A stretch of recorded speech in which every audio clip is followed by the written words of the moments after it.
안녕하세요. 네, 이번 시간에는 2019년 제1회차 유통 마케팅 기출 문제들 확인해 보도록 할 거예요. 그래서 46번 문제부터 보시면 재무적 성과 평가를 위한 자료 중 손익계산서에 대한 설명으로 옳은 것은이고요. 여기서는 손익계산서, 손해와 이익을 계산한 겁니다. 그리고 손해와 이익은 어떤 의미를 가지고 있냐면 일정 기간 동안 발생한 수익과 비용의 차이가 수익이 더 크면 이익이 되는 거고 비용이 더 크면 손해가 된다라고 보시면 돼요. 그래서 일정 기간 동안 발생한 손해와 이익, 수익과 비용 사이의 관계를 표시하는 것이 손익계산서라고 보시면 되고요. 이제 보기에 보시면 1번 일정 회계 기간 동안의 경제적 사건과 그 기간 말의 경제적 상태를 나타내는 보고서 2번 소매점의 자금이 어떻게 조달되었고 어디에 사용되고 있는지를 나타내주는 보고서 3번 일정 기간에 모든 수익과 비용을 대비시켜 당해 기간에 순이익을 계산한 보고서 4번 일정 기간 동안에 소매점의 현금 유입과 유출 내용을 표시한 보고서 5번 한 기간의 매출액이 당해 기간의 총 비용과 일치하는 점을 분석한 보고서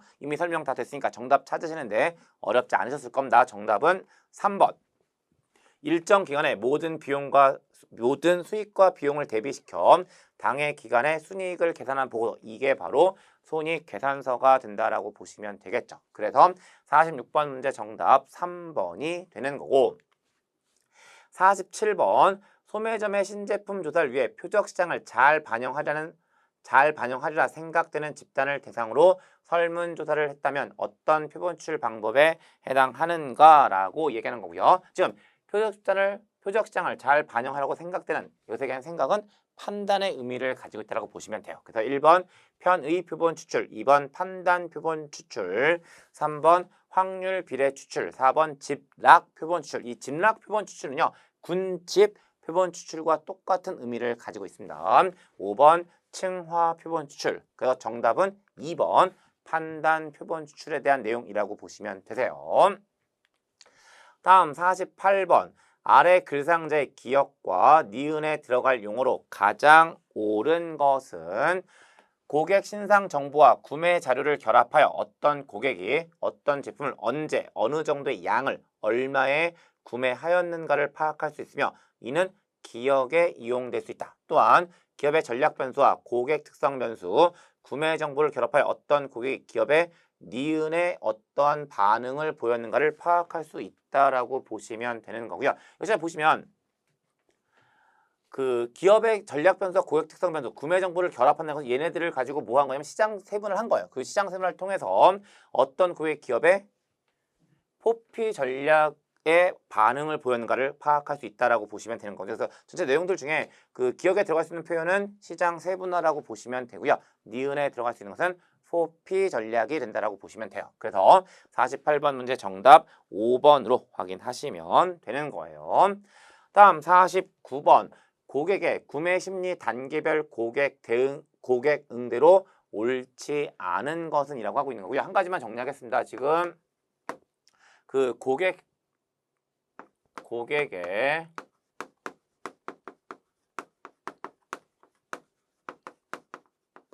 구매 심리 단계에 대해서 이야기하고 있고요. 이 단계에 대한 내용들 잠깐 보시게 되면 그 제일 첫 번째 단계가 바로 뭐냐면 욕구의 단계가 돼요. 그 다음에 주의의 단계가 되고요. 그 다음에 관심의 단계가 옵니다. 여기서 관심은 이제 그 표현대로 보면 흥미의 단계가 된다라고 보시면 되죠. 그 다음에 확신의 단계가 오고요. 그 다음에 마지막으로 구매 단계가 오는 순서가 된다라고 보시면 돼요. 그래서 그 단계별로 옳지 않은 설명이 어떤 것인지를 확인해 보시면 되는데 먼저 하나씩 보겠습니다. 1번 주의 단계에서는 미지의 판매원과 상품에 대한 불안을 안고 있으므로 일단 대기한다. 옳은 설명이라고 보시면 되고요. 다음 2번 흥미 단계에서는 구매 욕구를 지속시켜 소개 판매를 유도해야 한다. 구매 욕구를 지속시켜 소개 판매를 유도해야 하는 것은 흥미 단계가 아니고요. 욕구 단계에 대한 설명이라고 보시면 되세요. 그래서 2번이 옳지 않은 설명이라고 보시면 되는 거고 그 다음에 3번 연상 및 욕구 단계에서는 정확한 셀링 포인트를 설명하여 상품 가치를 인식시킨다. 옳은 설명. 4번 확신 단계에서는 판매 조건을 제시하여 구매 단계로 유도한다. 마지막 5번 구매 단계 후에는 사후 관리를 통해 만족을 심어주고 재판매를 유도해야 한다. 다 옳은 설명들이 되죠. 그래서 49번 문제 정답 2번이 되는 겁니다. 다음 50번 아래 글상자의 사례를 통해 해당 기업이 사용한 신제품 가격 전략으로 옳은 것은 이케아가 2002년 중국에 처음으로 점포를 얻었을 때 사람들은 가구 제품을 구매하는 것 이외의 여러 목적으로 몰려들었다. 그들은 무료로 제공되는 여러 서비스를 누리기 위해 점포를 방문했는데 에어컨디셔닝, 청결한 화장실, 실내 장식 아이디어 등이 그 예이다. 중국 소비자는 근검 절약하는 것으로 유명하다. 실제로 구매해야 하는 시점이 되면 그들은 이케아의 디자인을 불법으로 복제한 저가 제품을 취급하는 인근 점포에서 쇼핑을 했다. 해서 일단 저가 제품에 대한 이야기 들어가 있는 거고요. 계속 보시면 까다로운 중국 고객을 끌어들이기 위해 이케아는 세계에서 가장 저렴한 가격을 책정하였는데 저렴한 가격 책정했어요. 이는 중국 시장에 진출한 많은 서구 소매 업체들과는 상반되는 접근 방식이었다. 중국 내 점포에서 취급하는 상품 중에서 중국산 제품의 비중을 높임으로써 이케아는 일부 품목에 대해 중국 밖의 이케아 점포에서 판매되는 가격보다 70%나 저렴하게 책정했다. 결국 전체적으로 가격을 저렴하게 책정했다는 이야기를 하고 있는 거고요. 1번 시장 침투 가격, 2번 스키밍 가격, 3번 경쟁 가격, 4번 종속 제품 가격, 5번 묶음 가격 들어가 있고요. 정답은 1번 시장 침투 가격이 되는 거고 여기서 얘기하는 시장 침투 가격은 초기 저가 전략을 의미하고요. 2번에서 이야기하는 스키밍 가격은 초기 고가 전략을 의미하게 돼요. 그 다음에 경쟁 가격은 말 그대로 경쟁을 고려한 가격이라고 보시면 되고 4번 종속 제품 가격은 프린터와 토너 사이 관계로 보시면 되고요.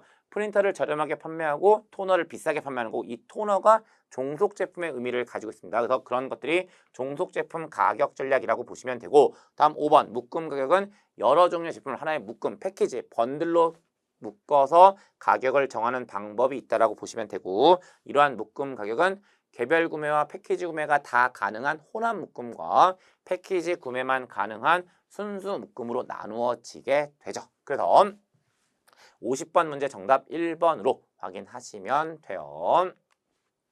다음 51번 아래 글상자의 내용 중에서 마케팅 역량 향상에 해당하는 고객관계 관리 시스템의 데이터 이용 효과로 가장 옳은 것은 이라고 하고 있고요. 기억, 유통 채널과의 관계 개선을 위한 정보 획득, 니은, 시장 세분화 능력 개선을 위한 정보 획득, 디귿, 제품 개선을 위한 피드백 정보 획득, 리을, 기업 내부의 조직 역량 강화를 위한 정보 획득에 전부 다 해당하는 내용들이라고 보시면 되죠. 그래서 51번 문제 정답 5번으로 확인하시면 되세요. 다음 52번 소매 가격 전략에 대한 설명으로 옳지 않은 것은 1번 EDLP는 Everyday Low Price의 준말로 상품의 일시적인 가격 할인이 아닌 항상 저렴한 가격으로 판매하는 전략을 의미한다. EDLP에 대한 정의라고 보시면 되고요. 2번 EDLP는 경쟁자와의 지나친 가격 전쟁의 압박을 덜어주며 가격이 자주 변하지 않는다는 장점이 있다. 3번 하이로우 가격 전략은 이 하이로우 가격 전략은 상황에 따라서는 높은 가격을 주기도 하고 상황에 따라서는 낮은 가격을 책정하기도 하는 전략이라고 보시면 돼요. 그래서 일반적으로 저 가격을 지향하기보다는 품질이나 서비스를 강조하는 가격 정책이다라는 설명은 옳은 설명 되는 거고 다음 4번 하이로우 가격 전략은 소비자들을 유인하기 위해 필요한 시기에 적극적으로 할인된 낮은 가격을 제공한다. 때에 따라서는 하이, 때에 따라서는 로우가 된다라고 보시면 된다니까요. 그래서 5번 하이 로우 가격 전략의 경우 EDLP에 비해 수요 변동성이 낮고 상품의 재고 관리가 용이하다는 장점이 있다. 얘가 옳지 않은 설명이라고 보시면 되겠죠. 수요의 변동성이 낮은 것은 로우 하이 로우가 아니라 EDLP라고 보시면 되고요. 역시나 그런 이유 때문에 상품의 재고 관리가 용이하다는 건 역시 하이 로우 가격 전략이 아니라 EDLP에 대한 설명이라고 보시면 되죠. 그래서 5번이 옳지 않은 설명이 되는 거고 따라서 52번 문제 정답 5번이 되는 거예요. 다음 53번 단품 관리에 대한 설명으로 옳지 않은 것은 1번 제품을 더 이상 분류할 수 없는 최소 단위로 분류해서 관리하는 방식이다. 2번 인기 상품과 재고 비용이 발생하는 비인기 상품을 구분해 갈 수 있다. 3번 실적 향상 및 생산성 증가를 위해 상품 판매에 따라 매대 할당이 이루어진다. 4번 인기 있는 상품이 품절된 경우 대체 상품을 구매하도록 소비자를 유인할 수 있다. 예, 얘가 옳지 않은 설명이라고 보시면 되고요. 일반적으로 인기 있는 상품이 품절됐다고 해서 소비자들이 대체품을 구매하는 것은 쉽지 않죠. 그러니까 소비자를 유인할 것이 쉽지 않다라고 써야 옳은 설명이 되니까 4번이 옳지 않은 설명이라고 보시면 되고요. 5번 단품별 매출액 기여도 등과 같은 책임 소재가 명확해진다. 역시나 단품 관리에 대한 설명으로 옳은 설명이라고 보시면 돼요. 그래서 53번 문제 정답 4번으로 확인하시면 되십니다. 다음 54번 아래 글상자 기억과 니은에 들어갈 용어를 순서대로 옳게 나열한 것은 기억은 유통 경로의 동일한 단계에 있는 경로 구성원들 간의 경쟁을 의미하며 동일한 단계라고 쓰고 있으니까 어떤 의미를 가지고 있을까요? 수평적의 의미를 가지고 있습니다. 그래서 기억은 수평적 경쟁이라고 보시면 되죠. 계속 보시면 주로 도소매상들보다는 생산자나 제조업자들과 관련된다. 한편 니은은 서로 다른 경로 수준에 위치한 서로 다른 경로 수준이라면 수직적인 의미를 가지고 있으니까 서로 다른 경로 수준에 위치한 경로 구성원 간의 경쟁을 뜻하면 수직적 경쟁이라고 보시면 되겠죠. 이와 관련된 사례로는 세계적 브랜드의 제조업체와 소매업체의 자체 상표 간의 경쟁이 있다라고 보시면 되는 거죠. 그래서 기억은 수평적 경쟁, 니은은 수직적 경쟁이 들어가면 되는 거고요. 따라서 54번 문제 정답 보시게 되면 3번 기억은 수평적 경쟁, 니은은 수직적 경쟁이라고 말씀을 드렸죠. 그래서 54번 문제 정답 3번으로 확인하시면 되세요. 다음 55번 가격 전략에 대한 설명으로 옳지 않은 것입니다. 1번 수요 탄력성이 낮은 경우 고가 전략을 사용한다. 수요 탄력성이 낮다는 것은요. 가격에 민감하지 않다는 의미를 가지고 있으니까 고가 전략을 사용한다는 설명은 옳은 설명 돼요. 다음 2번 진입장벽이 낮은 경우 저가 전략을 사용한다. 진입장벽이 낮다면 경쟁자 들어오지 못하게 방어를 좀 해줘야 되니까 저가 전략을 사용한다는 설명 역시나 옳은 설명이라고 보시면 되고요. 다음 3번 성장률 및 시장 점유율 극대화를 위해서는 고가 전략을 사용한다. 성장률이나 시장 점유율을 늘리기 위해서는 고가 전략이 아니라 저가 전략을 사용해 주어야 되겠죠. 그래서 3번이 일단 옳지 않은 설명 됩니다. 4번 원가 우위를 통한 생존 전략을 목표로 하기 위해서는 저가 전략을 사용한다. 원가 우위니까 저가 전략 맞는 설명이 돼요. 5번 가격 품질 연상 효과를 극대화하기 위해서 가격 품질 연상 효과 소비자들은 가격을 들으면 품질을 떠올리는 거고요. 그럼 이제 가격이 높으면 품질이 좋다라고 생각한다는 거죠. 그러니까 가격 품질 연상 효과를 극대화하기 위해서는 고가 전략을 사용한다는 설명은 옳은 설명이 돼요. 그래서 3번이 옳지 않은 설명이 되기 때문에 55번 문제 정답 3번이 되는 겁니다. 다음 56번 포지셔닝과 차별화 전략에 대한 설명으로 옳지 않은 것은 1번 포지셔닝은 표적시장 고객들의 인식 속에서 차별적인 위치를 차지하기 위해 자사 제품이나 기업의 이미지를 설계하는 행위를 말한다. 포지셔닝에 대한 설명으로 옳은 설명이 되죠. 다음 2번 성능, 디자인과 같이 제품의 물리적 특성을 통한 차별을 제품 차별화라고 한다. 3번 기업들은 제품의 물리적 특성 이외에 제품의 서비스에 대해서도 차별화가 가능하며 이를 서비스 차별화라고 한다. 4번 포지셔닝 전략의 핵심은 고객에게 품질이나 디자인에서 어떤 결정적 차이점을 제시하느냐에 있다. 요 뒤에 설명은 포지셔닝 전략에 대한 설명이라기보다는 차별화 전략에 대한 설명이라고 보시면 되고요. 물론 그 포지셔닝과 차별화가 완전히 구분되는 것은 아니에요. 완전히 구분되는 것은 아니고 그 차별화 전략을 통해서 이제 포지셔닝이 이루어진다라고 보시면 되는데 지금 이 문제에서는 포지셔닝과 차별화를 좀 구분하셔야 되는 측면에 대한 내용들을 물어보고 있고요. 그러다 보니까 4번은 포지셔닝보다는 차별화 전략에 대한 설명으로 더 옳다라고 보시는 게 맞으시죠. 그래서 일단 4번이 옳지 않다라고 보시면 되고 다음에 5번 기업의 이미지나 브랜드 이미지로 인해 동일한 제품을 제공하더라도 소비자들은 그 제품을 다르게 인식할 수 있는데 이를 이미지 차별화라고 한다. 역시나 이건 옳은 설명이 돼요. 그래서 56번 문제 정답은 4번으로 확인하시면 되는 겁니다. 다음 57번 아래 글상자와 관련된 기업의 마케팅 관리 철학으로 옳은 것은 코카콜라는 비만과의 전쟁에 적극 동참하겠다고 발표했다. 코카콜라가 비만과의 전쟁에 동참하게 된 이유는 탄산음료가 비만의 주 원인이고 건강에 나쁘다는 인식이 전 세계적으로 확산됨에 따라 매출이 지속적으로 감소해 왔기 때문인데 코카콜라의 전체 매출 중 60%가 탄산음료에서 나온다. 이에 따라 코카콜라는 모든 자사 제품에 칼로리 정보를 표시하고 12세 미만 어린이를 대상으로 한 광고를 중단하기로 결정했다. 그리고 저칼로리 제품 개발에 집중하고 지역 주민이 참여할 수 있는 다양한 운동 프로그램을 개발 운영하기로 했다라고 하고 있는 거고요. 전체적으로 이제 어떤 의미를 가지고 있냐면 역시 사회적 책임이에요. 사회적 책임과 관련되어 있는 내용들이 쓰여져 있다라고 보시면 되고요. 그래서 1번 생산 개념, 2번 제품 개념, 3번 판매 개념, 4번 마케팅 개념, 5번 사회지향적 마케팅 개념이라고 하고 있는 거고요. 간단하게 먼저 개념 보시면 생산 개념이라는 것은 초과 수요 상황에서 사용 가능한 개념이라고 보시면 되고요. 제품 개념은 품질을 강조하고 있는 개념이 되죠. 판매 개념은 초과 공급, 마케팅 개념은 고객의 욕구를 파악하는 것을 강조하고 있는 개념이고요. 사회지향적 마케팅 개념은 마케팅 개념에 기업의 사회적 책임이 추가되어 있는 개념이라고 보시면 되세요. 그래서 57번 문제 정답은 5번 사회지향적 마케팅 개념에 대한 설명이라고 보시면 되죠. 그래서 그렇게 확인하면서 57번 보고 넘어가시는 거고요. 다음 58번 구매 욕구 세분화에 대한 설명으로 옳지 않은 것은 1번 구매 욕구는 소비자가 왜 제품을 구매하는가를 설명한다.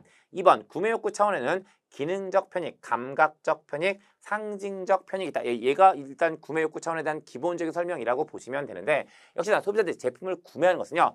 어떤 기능을 누리기 위해서 제품을 구매하는 경우가 있고요. 그 다음에 뭔가 쾌락을 즐기 위해서 뭔가 즐거움을 추구하기 위해서 제품을 구매하는 경우가 있습니다. 그리고 그게 바로 감각적 편익 또는 쾌락적 편익이라고 하는 거고요. 그 다음에 뭔가 상대방에게 보여주기 위한 목적으로 제품을 구매하는 경우도 있어요. 그리고 그게 바로 상징적 편익이라고 보시면 되고요. 여기서 좀 간단한 예를 가지고 말씀드리면 자동차를 구매할 때 이동수단으로 구입하면 기능적 편익과 관련돼 있고요. 그 드라이빙 자체를 즐기기 위한 목적 또는 카 오디오 같은 것들을 좀 즐기기 위한 목적이라면 감각적 편익과 관련돼 있는 겁니다.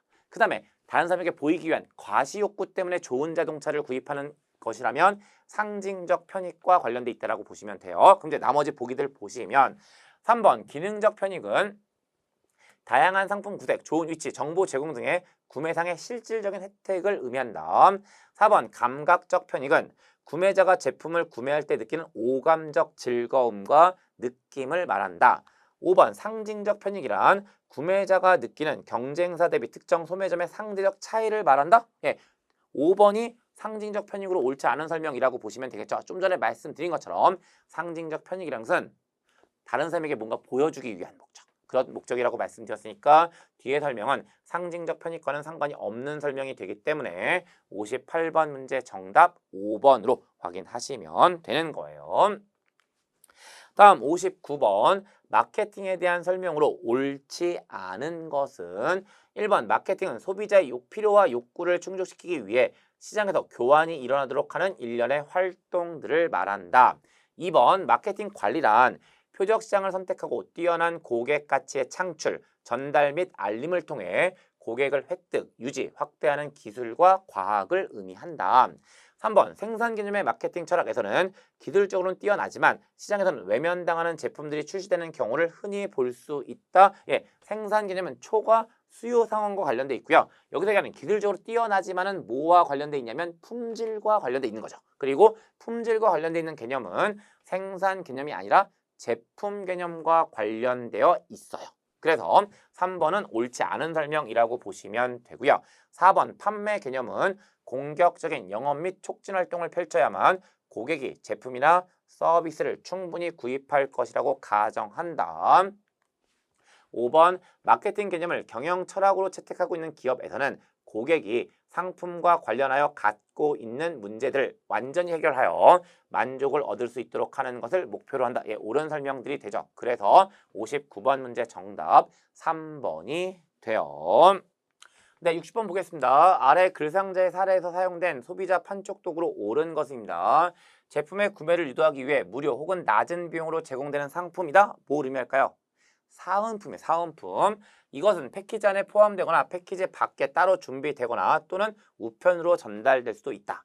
예를 들어 맥도날드는 해피밀 구매자에게 영화 아바타, 마이 리틀 포니, 쿵푸 팬더 등에 등장하는 캐릭터 장난감 같은 다양한 상품을 제공했다. 예, 사은품에 대한 설명이라고 보시면 되고요. 1번 쿠폰, 2번 샘플, 3번 현금 환불, 4번 프리미엄, 5번 가격 할인 패키지라고 되어 있고요.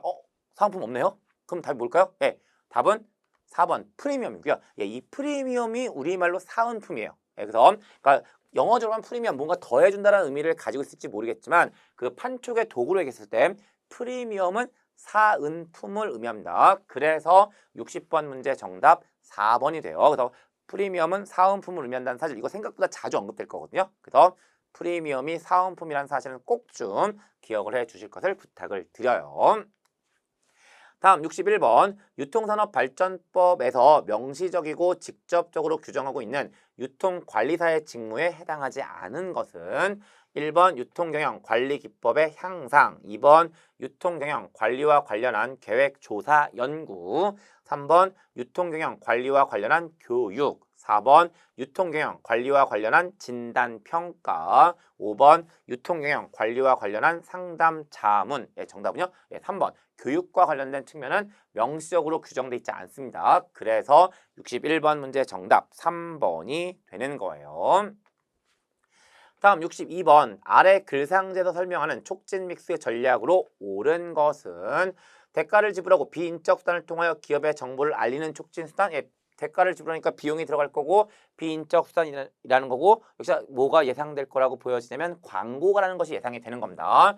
두 번째, 짧은 시간 내에 불특정 다수의 고객에게 접근할 수 있어 단위당 비용이 비교적 저렴한 장점은 있으나 효과 측정이 어렵다는 단점이 있다. 역시나 광고에 대한 설명인데 한 가지만 보시면 예, 일반적으로 광고는요. 절대 비용은 커요. 하지만 불특정 다수에게 전달되기 때문에 단위당 비용은 저렴합니다. 요거 구분해 놓으세요. 광고는 전체 비용은 많이 들어갑니다. 고비용의 특성을 가지고 있지만 그 불특정 다수를 대상으로 하고 있기 때문에 1인당 비용, 단위당 비용은 저렴하다라는 특징을 가지고 있습니다. 세 번째, 소비자를 설득하기 위한 것보다는 사실 그대로의 정보 제공을 통하여 소비자가 판단하는 데 도움을 주는 방향으로 이루어져야 한다. 역시나 전체적으로 광고에 대한 설명이라고 보시면 되고요. 그래서 1번 홍보, 2번 광고, 3번 인적 판매, 4번 다이렉트 마케팅, 5번 카탈로그 마케팅 들어가 있고요. 정답은 2번 광고에 대한 설명이라고 보시면 되겠죠. 그래서 62번 문제 정답 2번이 되고요. 다음 63번 제조업체의 푸시 전략에 대한 설명으로 옳지 않은 것은 역시나 푸시 전략 일반적으로 제조업체 전략은 풀 전략과 푸시 전략 두 가지가 있다라고 보시면 되는데 제조업체 입장에서 중간상을 대상으로 하는 것이 푸시 전략이 되고요. 최종 소비자를 대상으로 하는 것이 풀 전략이 된다라고 보시면 됩니다. 그래서 1번 최종 소비자가 아닌 중간상들을 대상으로 하여 판매 촉진 활동을 하는 것을 말한다. 얘가 푸시 전략에 대한 설명이라고 보시면 되죠. 2번 소비자를 대상으로 촉진할 만큼 충분한 자원이 없는 소규모 제조업체들이 주로 사용하는 촉진 전략이다. 3번 판매원의 영향이 큰 전문품의 경우 푸시 전략이 효과적이다. 4번 가격 할인, 수량 할인, 협동 광고, 점포 판매원 훈련 프로그램들을 활용하여 촉진한다. 5번 제조업체가 중간상들로부터 자발적으로 주문을 받기 위해 행하는 촉진 전략을 말한다. 예, 5번이 옳지 않은 설명이라고 보시면 되고요. 지금 푸시 전략은 제조업체가 중간상을 대상으로 하는 건데 중간상들로부터 자발적으로 주문을 받기 위한 아니고요. 왜 푸시냐면 제조업체가 중간상들에게 밀어버리기 때문이에요. 그러니까 5번이 푸시 전략에 대한 설명으로 옳지 않다라고 보시면 되죠. 그래서 63번 문제 정답 5번으로 확인하시면 되는 거고 다음 64번 머천다이징에 대한 설명으로 옳지 않은 것은 1번 머천다이징은 우리말로 상품 기획 또는 상품화 계획 등으로 불린다. 2번 머천다이저는 소매점의 특정 카테고리의 상품을 담당하고 있다. 그렇기 때문에 머천다이저를 카테고리 매니저라고 부르기도 한다. 3번 머천다이징은 유통업체만의 고유 업무로 고객의 니즈에 부합하는 상품을 기획하여 판매하며 제조업체, 서비스 업체는 해당되지 않는다. 얘가 옳지 않은 설명이라고 보시면 되고요. 꼭 머천다이징을 유통업체만 해야 되는 이유는 없어요. 제조업체나 서비스 업체도 당연히 해당된다라고 보시면 됩니다. 그래서 3번이 옳지 않은 설명이라고 보시면 되고요. 4번 머천다이징은 구매, 진열, 재고, 가격, 프로모션 등 광범위한 활동을 포함한다. 5번 머천다이징의 성과를 평가하는 대표적인 지표 중 하나는 재고 총이익률이다. 나머지는 다 옳은 설명이라고 보시면 되죠. 그래서 64번 문제 정답 3번이 돼요. 다음 65번 아래 글상자가 나타낸 구매 시점 촉진의 유형으로 옳은 것은 첫 번째, 사용 목적은 행사 분위기와 시즌감의 연출이다. 두 번째, 높이 조절을 통해 고객에게 심리적 부담이 없도록 유인한다. 세 번째, 주로 주 동선에 부착한다. 네 번째, 위치를 설정하고 걸고리를 점검한다. 1번 현수막, 2번 포스터, 3번 배너, 4번 정보 안내지, 5번 가격표 쇼카드 들어가 있고요. 정답은 3번 배너가 된다라고 보시면 되고요. 역시 여러분들 편의점 가시면 이제 이렇게 서 있는 것들 있죠. 서 있는 그 광고물들이 있을 거고요. 그게 바로 배너가 되는 거예요. 그래서 이 행사 분위기가 시즌감 연출, 요게 이제 가장 대표적인 그 연결고리라고 보시면 되고요. 그래서 65번 문제 정답 3번 배너가 된다라고 보시면 되세요. 66번 아래 글상자는 진열 유형 중 하나에 대한 설명이다. 관련 진열 유형으로 옳은 것은이에요. 진열대 내에서 잘 팔리는 상품 곁에 이익은 높으나 잘 팔리지 않는 상품을 진열해서 고객 눈에 잘 띄게 하여 판매를 촉진하는 진열이다. 이 진열은 무형의 광고 효과가 있기 때문에 진열대 내에서 사각 공간을 무력화시키는 효율 좋은 진열 방법이라는 겁니다. 1번 수직 진열, 2번 수평 진열, 3번 샌드위치 진열, 4번 라이트업 진열, 5번 전진 입체 진열 들어가 있고요. 지금 보시면 잘 팔리는 상품에다가 잘 팔리지 않는 걸 끼워 넣는 거잖아요. 그러니까 어떤 형태가 되냐면 샌드위치 형태를 가지고 있다고 해서 이런 형태의 진열을 우리는 샌드위치 진열이라고 하는 거예요. 그래서 66번 문제 정답 3번이 돼요. 다음 67번 아래 글상자의 기억과 니은에 들어갈 용어를 순서대로 옳게 나열한 것은 기억은 진열 쇼케이스, 진열대, 계산대 등이 직각 상태로 배치된 것으로 직각 상태니까 어떤 의미를 가지고 있냐면 격자 형태를 가지고 있다는 겁니다. 그래서 기억은 격자형이라고 보시면 돼요. 직각 형태로 배치된 것으로 소비자가 원하는 상품을 찾기가 쉽다는 장점이 있다. 니은은 백화점, 의류점, 컴퓨터 판매점 등에서 많이 이용되는 형태로 소비자가 쇼핑하기에 편하고 점포 내 이동이 자연스럽다. 편하고 자연스러우니까 어떤 형태가 되냐면 자유형이 된다라고 보시면 되겠죠. 그래서 기억은 격자형, 니은은 자유형에 대한 설명이라고 보시면 되고요. 그래서 67번 문제 정답 3번이 돼요. 다음 68번 점포 내부 환경 관리에 대한 설명으로 옳지 않은 것은 1번 점포의 주체적 기능은 판촉이므로 조명은 진열에 대해 상품을 부각시켜 고객을 유인하는 효과적인 역할을 한다. 2번 점포 안의 조명은 항상 밝게 하여 화사한 분위기를 조성해야 한다. 얘가 옳지 않은 설명이라고 보시면 되고요. 그 점포 안의 조명은 상황에 따라서 밝기를 조절하는 것이 더 바람직합니다. 그래서 2번이 일단 옳지 않은 설명 되고요. 3번 소매상에서는 색채 배색과 조절을 통해 고객의 주의를 끌어들이면서 구매 의욕을 환기시킨다. 4번 여성을 상대로 하는 사업은 흰색과 파스텔 톤을 어린이가 주 고객인 유치원이나 장난감 가게 등은 노랑, 빨강과 같은 원색을 사용하는 것이 좋다. 5번 벽면에 거울을 달거나 점포 일부를 계단식으로 높이면 실제 점포보다 넓어 보일 수 있다. 나머지는 다 옳은 설명들이 되네요. 그래서 68번 문제 정답 2번이 돼요. 다음 69번 점포에서의 활동 역할에 따른 공간 구성에 대한 설명으로 옳지 않은 것입니다. 1번 판매 예비 공간은 소비자에게 정보를 전달하거나 결제를 도와주는 공간이다. 그렇지 않습니다. 판매 예비 공간이잖아요. 그러면 판매 예비 공간은 어떠한 의미를 가지고 있냐면 그 판매를 예비니까 판매를 지원하기 위해서 마련한 공간을 의미한다라고 보시면 되고요. 그래서 1번은 판매 예비 공간에 대한 설명으로 옳지 않습니다. 2번 인적 판매 공간은 판매원이 상품을 보여주고 상담을 하기 위한 공간이다. 3번 서비스 공간은 휴게실, 탈의실과 같이 소비자의 편익을 위하여 설치되는 공간이다. 4번 판촉 공간은 판촉 상품을 전시하거나 보호하는 공간이다. 5번 진열 판매 공간은 상품을 진열하여 셀프 판매를 유도하는 곳이다. 나머진 다 옳은 설명이라고 보시면 되세요. 그래서 69번 문제 정답 1번 되는 거고요.